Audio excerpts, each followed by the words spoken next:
the year I graduated. The national movement to send educated youth to the countryside was in full swing. To help her best friend's younger brother stay in the city, my fiancée sent me away to the countryside for 7 years, and when I came back, she actually proposed to me in front of everyone. The crowd erupted into cheers. They all assumed I would surely say yes. After all, I was the one who had boldly confessed to Evelyn and pursued her relentlessly, winning over the coldest and most elegant goddess of University A. But they all seemed to forget, back then, Evelyn had chosen another man, letting him take the city job that was meant for me, and made me go to the countryside in his place. She even slandered my parents' morals to threaten me. In the end, she forced me to leave for the countryside and stay there for 7 years. Now that I'm back, her best friend told me, after you went to the countryside, Miss Moo used all her connections to make sure you lived a bit more comfortably out there. She never got married all these years. She's been waiting for you the whole time. Chapter 1. As I listened to Autumn sitting beside me ramble on and on, I couldn't help but frown. She kept telling me how much Evelyn had done for me.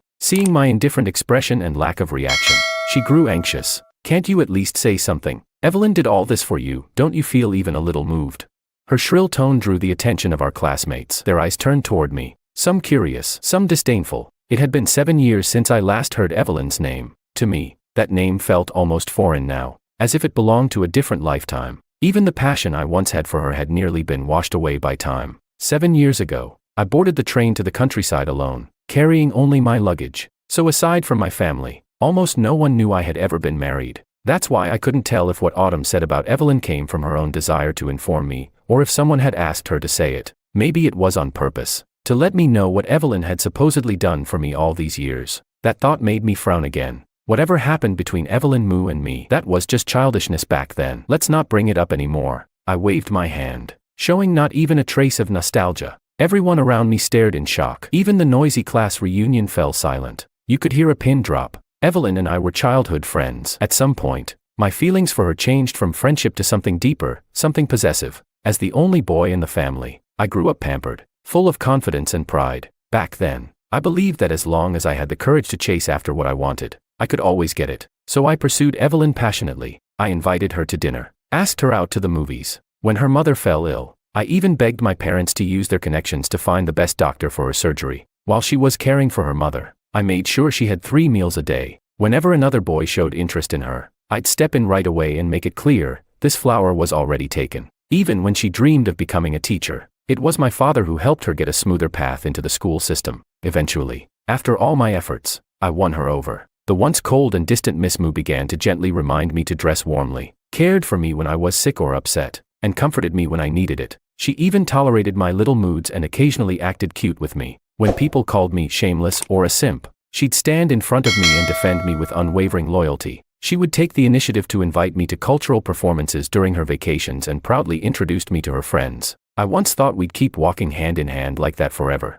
until 3 months before another round of countryside assignments, Jordan suddenly reappeared. He was a boy Evelyn had known in middle school, a beam of light in her heart. But I trusted Evelyn too much to suspect anything unusual between them. In fact, I even treated Jordan like a brother just because he was connected to her. But afterward, Evelyn stopped having time for me. Even during her vacations, she didn't even try to meet up anymore. Sometimes when I made the effort to find her, she'd brush me off, saying she was too busy. On our 2-year anniversary, she once again claimed she had school duties and couldn't be with me. But something felt off. Just a few days earlier, she told me she didn't have classes that day. There was no way the school would suddenly assign her work, especially not when they'd go out of their way to show respect to my father. Suspicious, I quietly went to the school to find her, only to be told she was on leave, and not on campus. A colleague of hers said she had gone to the department store. Without a second thought, I rushed straight to the department store, only to see Evelyn Moo and Jordan walking side by side through the mall. Their hands were full of shopping bags.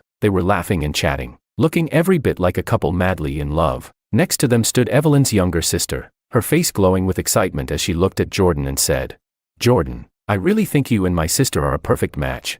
How about I just call you brother-in-law?" She giggled as she looked up at Jordan, who responded with a joyful smile. Evelyn glanced at her sister and said, "Don't talk nonsense." But her tone wasn't one of scolding, it was a mix of helplessness and affection. And from the slight upward curve of Evelyn's lips, it was obvious she didn't mind what Jenny said. On the contrary, her expression betrayed her true thoughts. A sour ache filled my chest, as if even breathing had become a blade slicing through me. Maybe it was because my stare was too intense. She suddenly turned and spotted me standing not far away. My eyes were clearly red, my expression full of hurt and anger, but she didn't show the slightest intention of comforting me. She didn't even seem the least bit guilty or ashamed. Instead, she looked annoyed. "What are you doing here?" she asked. That sentence completely ignited the fury inside me. As a man with dignity, how could I possibly swallow that kind of humiliation? I strode right up to Evelyn. "This is the urgent school matter you said you couldn't get away from?" I asked, sarcasm dripping from my tone. My attitude clearly irritated her more. She snapped. "Comrade Jordan is a new records administrator. The principal asked me to look after him because we were classmates. I'm here today for official reasons. Can you please get your facts straight before you start interrogating me?" I looked at Evelyn in disbelief. She had always been aloof, but never once did she speak harshly to me, let alone scold me in front of others like this. Realizing her words might have gone too far, Evelyn glanced at me nervously and quickly grabbed my hand to apologize. "Mario, I'm sorry. I spoke too harshly. That's not what I meant." I pulled my hand away, took a deep breath, and tried to calm the fury raging inside me. "Then what did you mean? If you were busy today, you could have just told me." There was no need to lie. I was still angry, but Evelyn reached out again and held my hand tightly in her soft fingers. "I didn't lie to you. I really did come here on a last-minute request from the principal. And also, I wanted to pick out a gift for you, since I haven't had much time for you lately." Her words sent a wave of warmth through me again. It felt like I mattered to her, but then I remembered what Jenny had said earlier, and the bitterness returned. Then why did Jenny call him brother-in-law?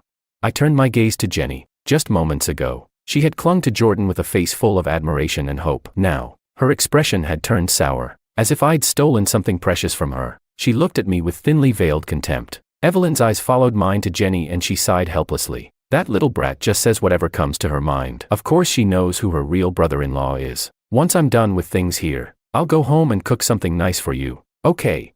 She was a great cook, just rarely had the time to do it. She was always so busy. At that moment, the anger I still held in my chest was nearly worn away by her soft tone and gentle words. I was just about to nod and forgive her when Jordan jogged over to me in 3 quick strides. "Mario, I'm really sorry," he said. "I just started working at the school, and the principal was worried I wouldn't adapt well. So he asked Evelyn to help me buy a few things. If it really bothers you, I can ask the principal to assign someone else." As he spoke, he lowered his head, his eyes turning red, and even wiped the corners of his eyes. Immediately, Jenny, who had been standing quietly nearby, exploded. "Why do you like bullying people so much? It was bad enough when you bullied my sister, now you're picking on Jordan too. What kind of terrible man are you?" She blurted it out without holding back, pointing at me and scolding me in front of everyone. I was stunned. After all, I had always tried to be kind to her because I loved Evelyn. I extended that affection to Jenny too, doing my best to give her whatever she wanted. I never expected that deep down, this was how she saw me. Evelyn then let go of my hand and walked over to Jordan. She comforted him softly and even reached out to ruffle his hair. In just a few gentle words, she had soothed the weeping Jordan with ease. Watching this scene, my heart filled with bitterness and sorrow. That night, Evelyn did indeed buy groceries and cook me a nice meal, but I couldn't enjoy it at all. Instead, I felt suffocated and miserable, because even though she was physically by my side, serving me food and making dinner, her words kept circling back to Jordan. Jordan was my classmate in middle school. He helped me a lot with my studies back then. I had to take care of my sister, go to school, and also look after my mother at home. He supported me through all of it, so I just want to repay him a little. You know, my heart belongs to you. She held my hand and looked at me sincerely as she made this promise. Facing those earnest eyes,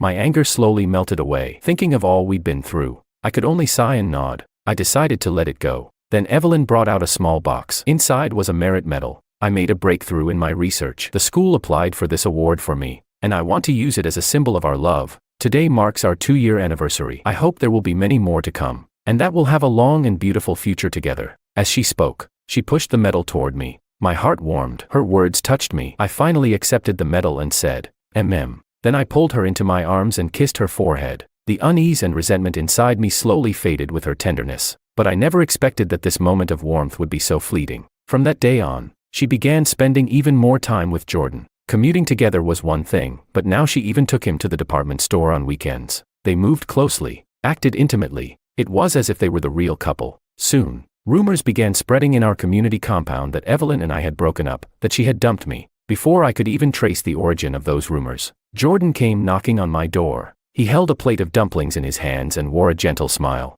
"I came to bring you these dumplings. Jenny and I made them for Evelyn today." I took the plate and was about to send him away, but he pushed his way into my home on his own. The smile vanished from his face, replaced by a sneer and obvious disgust. I know Evelyn only got with you because you kept pestering her, he said. I'll admit, you were bold, but honestly, you're kind of pathetic. You can tell, right? Evelyn's into me, not you. If you were smart, you'd walk away on your own. Looking at his arrogant face, I really wanted to punch him, but I knew I couldn't. If I laid a hand on him, things would get messy. Seeing that I didn't respond or take the bait, he got even cockier and leaned in closer. Fine. Then let me show you who Evelyn's heart really belongs to. I told Evelyn exactly what had happened, word for word, but she refused to believe me. In fact, she accused me of slandering Jordan. I know you don't like Jordan, but that doesn't mean you get to say things like that about him. He's always been a gentle and respectful guy. Her voice was laced with anger. Before I could even defend myself, she continued, I always thought you had a bit of a temper, but at least you had good character. I didn't expect you to stoop this low. I'm so disappointed in you.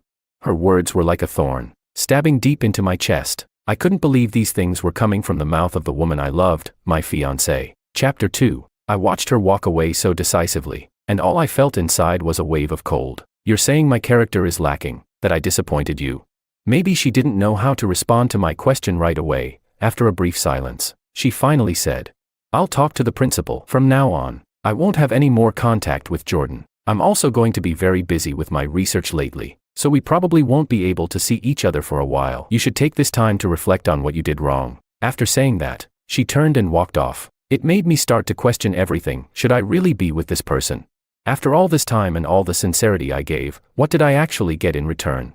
I was furious, so I stopped talking to her. Silent treatment. And sure enough, she was busy. At least, she never showed up in front of me again. Even when I ran into her at the department store a month later, she pretended not to see me at all, like I was a complete stranger. I used to think one of us would eventually give in first, but instead of an apology, what I got was the official notice. I was being sent to the countryside. I had grown up as the treasured only son in my family. I had just graduated, and my parents had already pulled strings to line up a job for me. But when the list of those assigned to rural development came out, my name was on it. I couldn't believe it. So I went straight to Evelyn. She was in charge of registering the names for the countryside assignment. There was no way she didn't know about this. At the time, she was chatting and laughing with Jordan. They looked just like a couple. Standing nearby were a few others. I recognized them as Evelyn's friends, including Autumn. The moment I walked in, all the laughter and joy in the room vanished. The atmosphere froze, as if none of it had ever happened. Evelyn, I need an explanation. I stared at her, calm on the surface, but my eyes carried deep disappointment. She looked at me, frowning slightly, then let out a sigh. I knew you'd come to me about this. Every family is expected to actively support the rural assignment program. That's not news to you, is it? Of course I knew. I nodded. Then you knew I was on the list, right? Why is my name there, but not his? I had seen the assignment list earlier. Jordan's name had been on it, not mine. But now, his name had been crossed off, and mine was there instead. Evelyn pressed her lips together. Before she could speak, Jordan stepped forward. Mario, I already have a job. Obviously I don't need to go to the countryside anymore. You shouldn't be suspecting Evelyn like this. You're her fiancé. Saying things like that will hurt her. His words stabbed into me like a knife. I looked straight at Evelyn, lips trembling, eyes locked on hers. So, is that how it is? She glanced at me, and there was something complicated in that look. Hesitation, inner conflict, and a faint glimmer of resolve. Your family is well off. You have your parents and sister to take care of you. But Jordan, he only has himself. Hearing that, I couldn't help but laugh. This was the girl I had grown up with, the woman I'd loved and cared for over a decade. If I could, I'd rather have never met her, never loved her. Shaking my head, I took 2 steps back. The disappointment in my eyes seemed to burn her. She reached out as if to grab my hand. But Jordan was faster. He stared at me with smug eyes, a flicker of triumph flashing across his face. But it only lasted a second before Jordan reverted to his pitiful tone. Mario, if you slander her like this, the school might think Evelyn has questionable morals. Do you really want to ruin her future? I was just about to speak, but he interrupted again, still acting wronged. I know you want my position. Your father already came to warn me, told me to get lost and stay away from Evelyn. I'll listen. Okay. As he said that, he even wiped a tear from the corner of his eye. Evelyn suddenly looked like something inside her snapped. What did you say? A warning?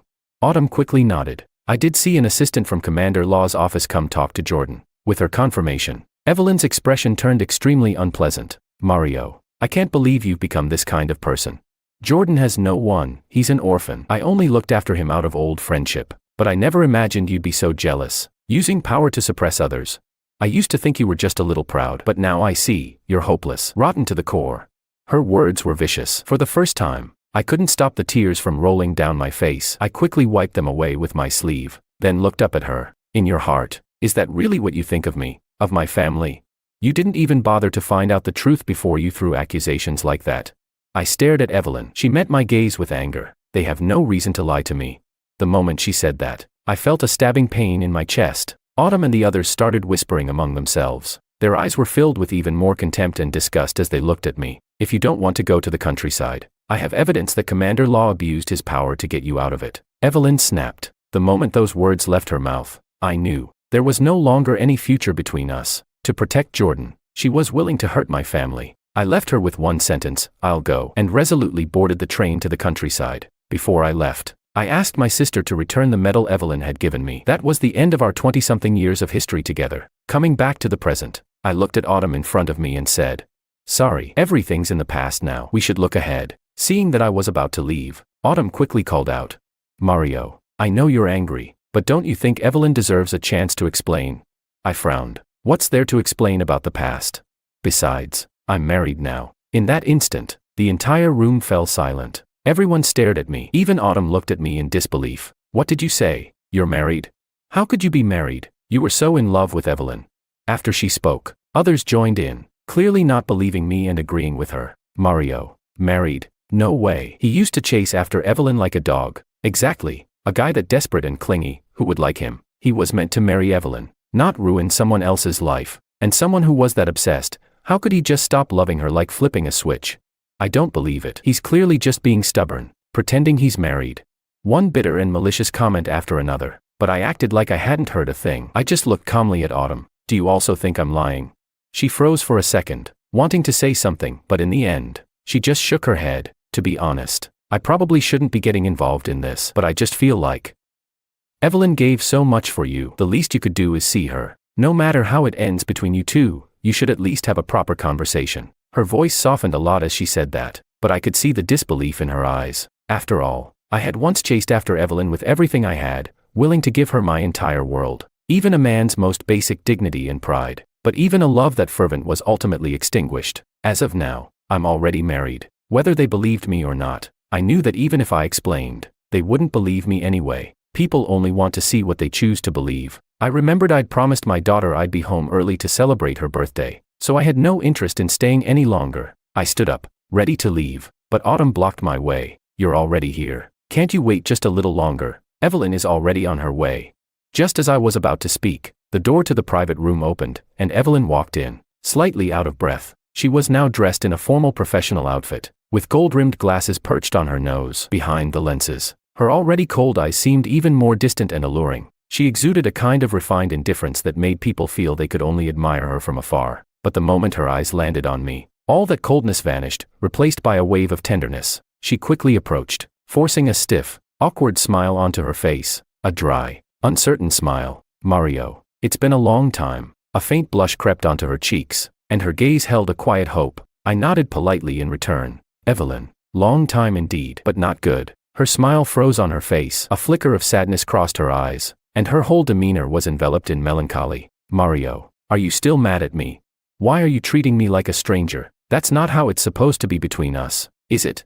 It really hurts me when you act like this." She looked so wounded. In the past, whenever she showed me that face, no matter how angry I was, I'd always end up comforting her. And now, she was trying that trick again. But unfortunately for her, I was no longer the same person I once was. I looked at Evelyn calmly. "Miss Moo, we haven't seen each other in 7 years, and frankly, this distance between us is how it should be. What happened back then, I couldn't forgive, and now, I definitely wouldn't forgive." After saying that, I picked up my things and turned to leave. It was getting late. I needed to go home to Ollie. She was still waiting for me to celebrate her birthday with her. I stepped past Evelyn and headed toward the door, but she suddenly grabbed my wrist. Then she dropped to one knee and pulled out a box. Inside was a Medal of Honor and a ring. It was the same medal she had once given me, the one that symbolized our engagement, but I had returned it long ago. After all, when I left, I was beyond heartbroken. Caught off guard for just a moment, I saw her take the ring and try to slip it onto my ring finger. "Let's get married, Mario." Her voice was full of affection, almost desperate, as if without that ring, I'd fly away and disappear forever. "Evelyn, I think you're confusing me with someone else. I'm not Jordan." When she heard that, her previously urgent expression strangely shifted into one of subtle smugness. She gripped my hand tighter. "Mario, are you jealous?" "I admit, what happened with the countryside assignment back then was unfair to you, but I did it for you and your family. Jordan said that if he didn't have to go, he wouldn't report your parents. I knew how much they care about you, and I knew how much you care about them, right?" Seeing that she still wanted to explain, I pulled my hand away. "First of all, I never did anything to Jordan that warrants guilt. I don't need you making choices on my behalf. Second, if my parents really did something wrong, Jordan can go ahead and report them. He can't convict them with just empty words. And lastly, let's stop talking about the past. There's no future between us. None. Because I'm already married and my daughter is 4 years old. So please, Miss Moo, stop saying things that could cause misunderstandings. I don't want my wife to get jealous or upset." My words drained the color from Evelyn's face. She grabbed my arm in a panic and shook me over and over. "What did you say? You're married, and you have a 4-year-old daughter? Mario, you're just saying that to upset me, right? You're mad, aren't you? You're trying to get back at me. Didn't you say before that you only ever wanted to marry me? How could you possibly have married someone else?"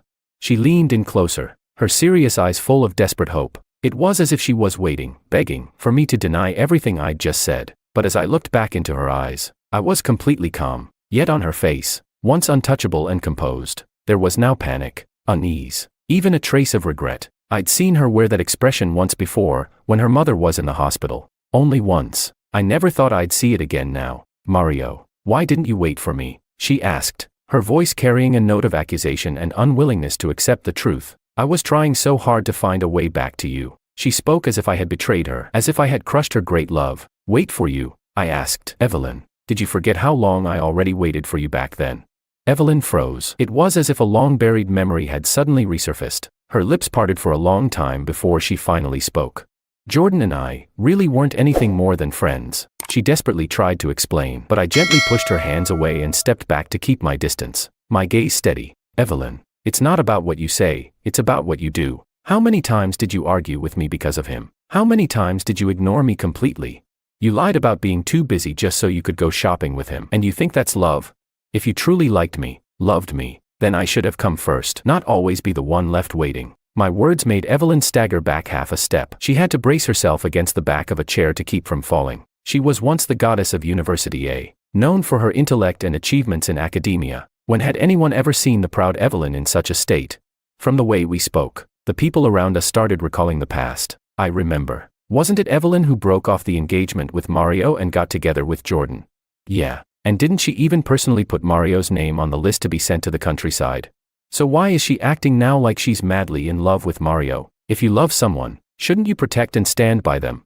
Some people only realize what they've lost after it's gone, but no one will wait forever. Those comments echoed exactly how I used to feel, but now, those words didn't stir me anymore. I simply looked at the pale, stricken Evelyn and said, "Miss Moo, some things are better left unsaid. If there's nothing else, I'll be heading out. My daughter's still waiting for me to celebrate her birthday. You all enjoy yourselves." With that, I turned and walked toward the door, but Evelyn rushed to block my path again. She stared directly into my eyes, but when she met my cold gaze, she instinctively stepped aside. I didn't bother saying anything else and kept walking out the front entrance. Still, Evelyn wouldn't give up. She followed closely behind me, but I paid her no attention and walked all the way to the front gate. Just as I stepped outside, a tiny figure came crashing into my field of vision, sprinting straight toward me, and with a joyful leap, she threw herself at my legs and hugged them tightly. "Daddy." Chapter 3. Her voice was crisp and tender, full of pure joy and anticipation. I gently took her little hand and squatted down, wrapping her in a warm embrace. "Ollie, did you miss Daddy?" I teased her softly while she curled up in my arms. Then, a graceful silhouette entered my vision. Lillian's beautiful, radiant face lit up with affection the moment she saw me. Honey. Her figure was perfectly curvy, even more alluring after having our child. She carried herself with elegance and sensuality, and yet, around others, she always wore a distant, untouchable coldness, a kind of danger that said, "Don't come close." But now, she smiled warmly and walked up to me, reaching out her hand. I gave her mine, and she gently took it, nestling into my arms. "Tired?" Her soft voice pulled me out of my daze, her beauty still enough to catch me off guard. I quickly shook my head. Not tired. Even after 5 years of marriage, the spark between us still burned like we were newly in love. "Daddy, you can't forget about me just because you saw Mommy." the little one in my arms protested in a babyish, slightly aggrieved voice. Today is Ali's birthday. Daddy has to love me more today. Yes, it's Ali's birthday. So Daddy will love Ali extra today. Let's put Mommy to the side for a bit. Okay. I coaxed Ali gently, but someone clearly wasn't pleased. No way. I should always be first in your heart. Her eyes locked with mine, overflowing with a depth of love that pulled me in again and again. Mommy is bad. She's stealing Daddy from Ali. Ali squirmed in my arms in protest. Lillian chuckled lightly and squeezed my hand. Are you cold? Ali didn't see you at home and insisted on coming to find you. That's why I brought her. The restaurant is booked. I thought it'd be just about time to come pick you up. I nodded with a smile. Yeah, perfect timing. Lillian smiled back and linked her arm through mine, ready to walk to the reserved restaurant. But just as we took 2 steps, a voice, shaky and full of unwillingness, called out from behind. Mario. Evelyn looked frail and worn down. Her eyes were heavy with sadness as she stared at me. Lillian and I turned to look at her together. I frowned slightly. What is it? Miss Moo, is there something else you need? Evelyn's gaze landed on our interlocked hands. Her lips parted, but in the end, she simply shook her head with defeat. Her body swayed, like she might collapse at any moment. I nodded slightly, and Ali, still perched on my shoulder, glanced curiously at Evelyn. Daddy, is that lady sick? She looks like she's gonna fall down. She blinked in innocent concern. I gently pinched her cheek, unsure how to respond. Lillian looked at Ali with a smile in her eyes. Ali, it's your birthday today. Don't you want some cake? Ali, being a child, was instantly distracted. Yes, let's go right now. She bounced excitedly in my arms, eager to get to the restaurant. Mario. Evelyn's voice came again, laced with sorrow and desperation. Her complexion was pale, and grief swirled in her eyes. I felt a flicker of impatience and was about to speak, but someone stepped in front of me. Lillian looked directly at Evelyn. You must be Miss Moo, right? As a teacher, shouldn't you be setting a better example? Calling out to my husband over and over, do you have something truly urgent to say? My daughter is still too young to attend your school. Her words were a reminder. Stop looking at us. We've moved on. But Evelyn's reaction to those few sentences was instant. Anger and jealousy flared in her eyes. So you're Mario's wife? Yes. Lillian tightened her grip on my hand, as if to fuse us into one. Then do you know? Evelyn said with bitterness, that Mario once chased another woman and almost married her.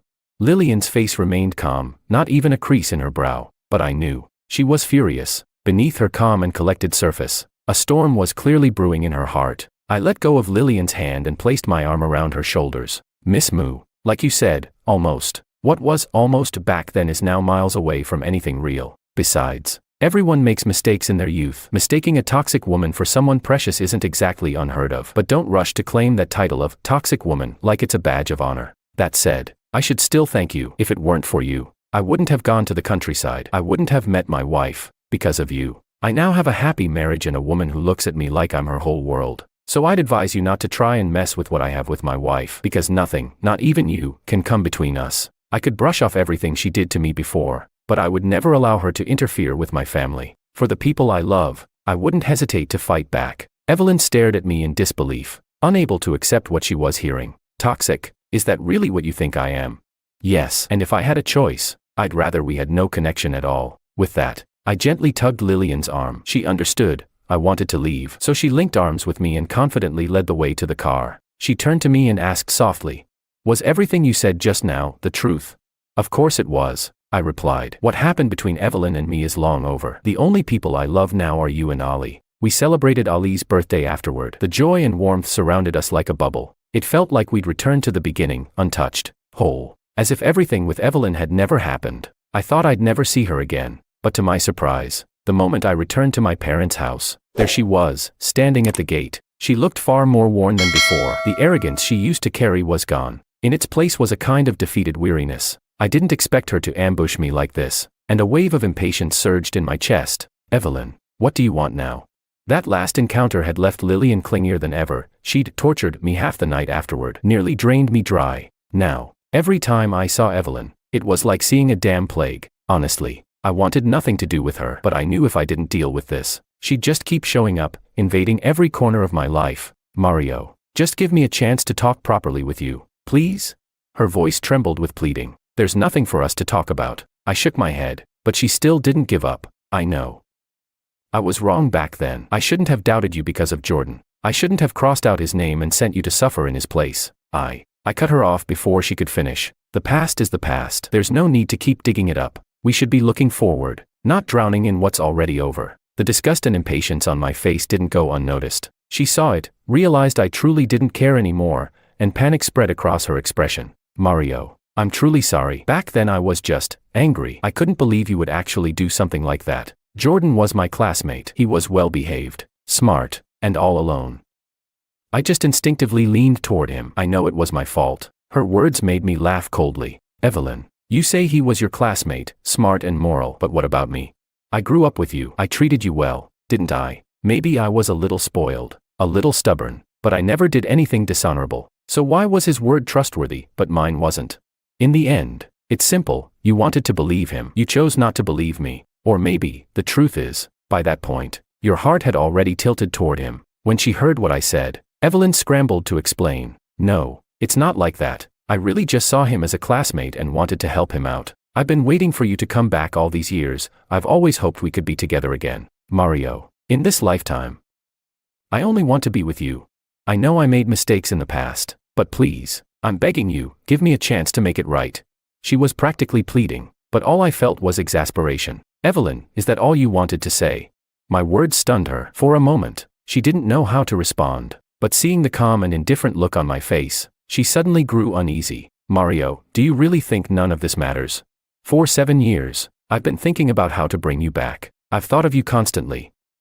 I've waited. She looked into my eyes like she was searching for some trace of softness, but I could only shake my head. Evelyn, you were the one who allowed Jordan to cross boundaries. My words left her visibly shaken, her eyes flickering with guilt. I gave a cold laugh. Let's be honest, Jenny's attitude toward Jordan came from you, didn't it? Without your silent approval, how would she have dared to call him brother-in-law right in front of you?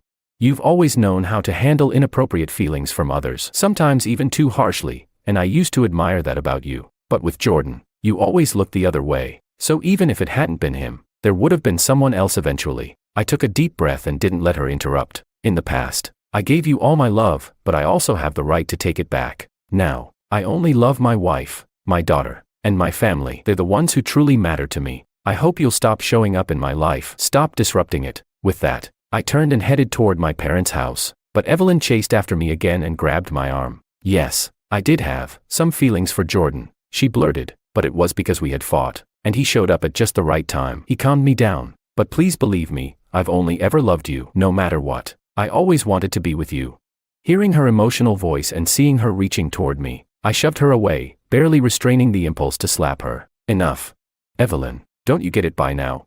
I'm a man. I have my pride. Even if nothing happened between you and Jordan, I still wouldn't take you back. I have a family now. I have someone I love. And you will never be the person I want to choose. She froze at my words, utterly stunned. I had no interest in dragging this out any further. I picked up my things and walked into my parents' house. I could feel her eyes burning into my back the whole time, but I didn't look back, because I knew she was once the burning crush of my youth. But that was all in the past. In fact, I couldn't even remember why I had liked her, why I ever wanted to be with her. Whatever it was between us, it was over, long ago. When I left my parents' place, she was nowhere to be seen. I let out a long breath of relief, but when Lillian came home later, she glared at me with a face full of righteous fury. What's wrong, Miss Lillian? Why that look? I asked playfully, wrapping an arm around her waist and gazing deep into her eyes. She finally couldn't hold it in. When were you planning to tell me Evelyn came looking for you again today?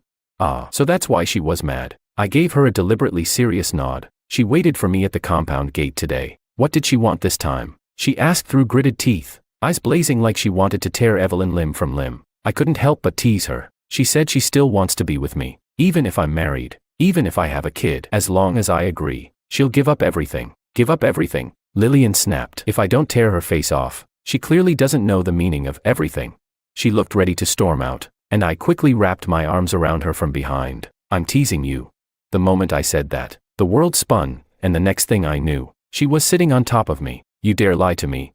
I playfully tapped her nose, then scooped her up into my arms. Her loving eyes locked tightly onto mine. Mario, we're married now. We have Ollie. I'm never divorcing you, and I'm never letting you go. Even if you try to run, I'll hold onto you tightly. I'll always treat you well and never give anyone else a chance. As she said that, her sweet lips pressed gently against my face. I couldn't even find the words to respond, so I just held her face in my hands and kissed her again and again. Only when she had finally calmed down a little did I speak. You don't have to worry. I never planned on leaving, and I already told Evelyn there's no going back for me. In my heart, there's only you and Ollie. The moment those words left my mouth, her breath wrapped around me, warm, intense, irresistible. All I knew was that that night, she nearly drained me dry. After that, Evelyn really did vanish from my life. She was reassigned to a different city. Whether she requested the transfer herself or someone else pulled strings behind the scenes, I never found out. But to me, either way, it was a good thing. As long as it brought peace to my wife's heart, as long as it made her happy, I had no objections. One year, during the spring festival, I happened to run into Evelyn outside my parents' house. She had grown much thinner. We only exchanged a brief glance, and then, as if by silent agreement, turned away from each other. I knew then, whatever story we once had, it was long over. All I wanted now was to cherish the people by my side, and protect this family I'd built with everything I had.